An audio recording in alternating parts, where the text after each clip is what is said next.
Nah, ini arti tirema, gambaran yang diberikan oleh bangsa Rama. Nah, ini tadi Waskita Irada Satya Hambala Narita Upadita. Nah, begitu nulisnya ya. Ini bahasa Sunda. Z-H-U-N-N-D-A, Sunda. Yang sekarang jadi bahasa Sunda. Ini bahasa Sunda yang dulu itu, zaman Lemurian itu ini. Makanya kenapa Indonesia disebutnya wilayah Sunda besar? Karena penduduknya semua berbahasa Sunda. Nah, setelah percampuran keturunan, setelah terjadi proses dagang, sehingga sejarah yang sebenarnya itu hilang, yang katanya penduduk kita itu Austronesia, Melanesia, dan sebagainya, itu setelah terjadi percampuran. Seperti Filipina. Filipina itu singkatan. Filtrina, Lemuria, Panhaina. Jadi Filipina. Itu percampuran antara bangsa Lemuria dan bangsa Cina. Makanya tinggal di bahasanya dan orang-orangnya. Terus Pulau Sumatera. Sumatera itu diambil dari bangsa Lemurian yang diutus untuk mengembangkan di sana. Yang diutus namanya Zuma dan Tarina. Jadi Sumatera. Sulawesi. Dulu bangsa Lemurian itu diajarkan kita ini Lemurian 2,5%. Diajarkan oleh Arkitirema itu menggunakan senjata bernama Sula. Diajarkan oleh Arkitirema itu menggunakan senjata bernama Sula yang terbuat dari besi, dan bahannya itu banyak di kepulauan sana yang dekat Papua itu. Makanya di sana disebut Sula besi.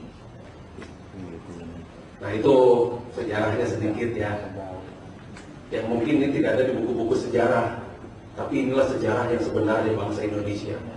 Sejarah yang selama ini ditutupi oleh pemenang-pemenang perang. Makanya sejarah di kita itu tidak pernah objektif, karena sejarah itu dibuat oleh pemenang perang. Seperti G30 SPKI saja, ketika zaman Orde Baru, bagaimana ceritanya tuh? Ketika ganti penguasa, direvisikan sejarah. Karena sejarah itu dibuat oleh pemenang perang. Tidak pernah orang yang kalah perang itu membuat sejarah, tidak boleh. Tidak boleh. Penguasa yang berhak membuat sejarah. Nah, inilah Indonesia. Indo itu campuran, Nesia itu adalah bangsa-bangsa, percampuran dari bangsa-bangsa Indonesia. Dulu disebut Nusa Antara, pulau-pulau yang terpisah. Itu kata Gajah Mada. Dulu disebut Nusa Antara, pulau-pulau yang terpisah. Itu kata Gajah Mada.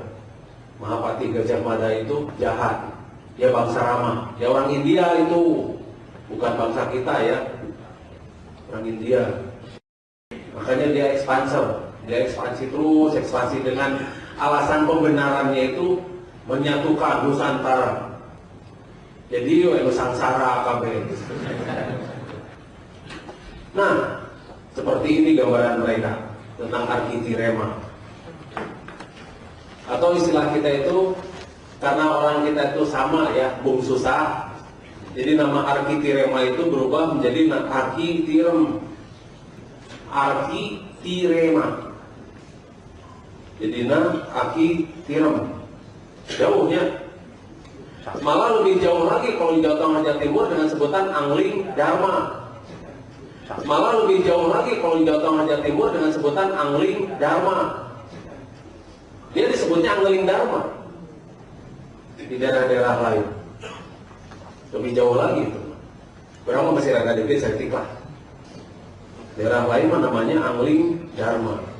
Arkitirema, Angling Dharma. Lumayan lah, agak jauh saja. Nah, ini tuh orang-orang yang di bangsa Rama yang dulu diajari ajaran Wisnu itu. Dan dia kemana-mana berpergian menggunakan, nah ini tuh digambarkan energinya. Karena bangsa Lemurian memang punya aura yang besar. Bukan aurat yang besar ya, aura yang besar. Hati-hati, jangan pakai T ujungnya.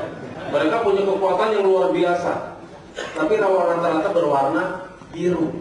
Mereka punya kekuatan yang luar biasa, tapi rata-rata berwarna biru, atau disebut dengan manusia biru. Nah ini mereka berterbangan menggunakan Vimana.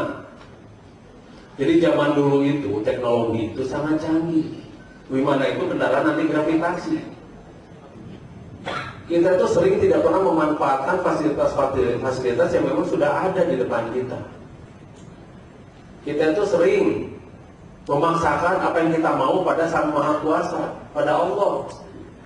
Ya istilah itu nama doa, tapi doa nanti Allah memaksa dengan ya Allah cikir itu aing teh. Kuno aing teh kieu wae ya Allah gitu teh. Bari lewe. Allahumma paksa. Pada Allah yang Maha mengetahui. Allah lah yang Maha tahu apa yang seharusnya dan terbaik untuk kita. Urang mah nyanyawanan. Kita jadi sok tahu. Pada Allah lah yang Maha mengetahui. Begitu Allah memberikan yang terbaik untuk kita, kita kecewa. Ini tidak sesuai dengan yang kita mau.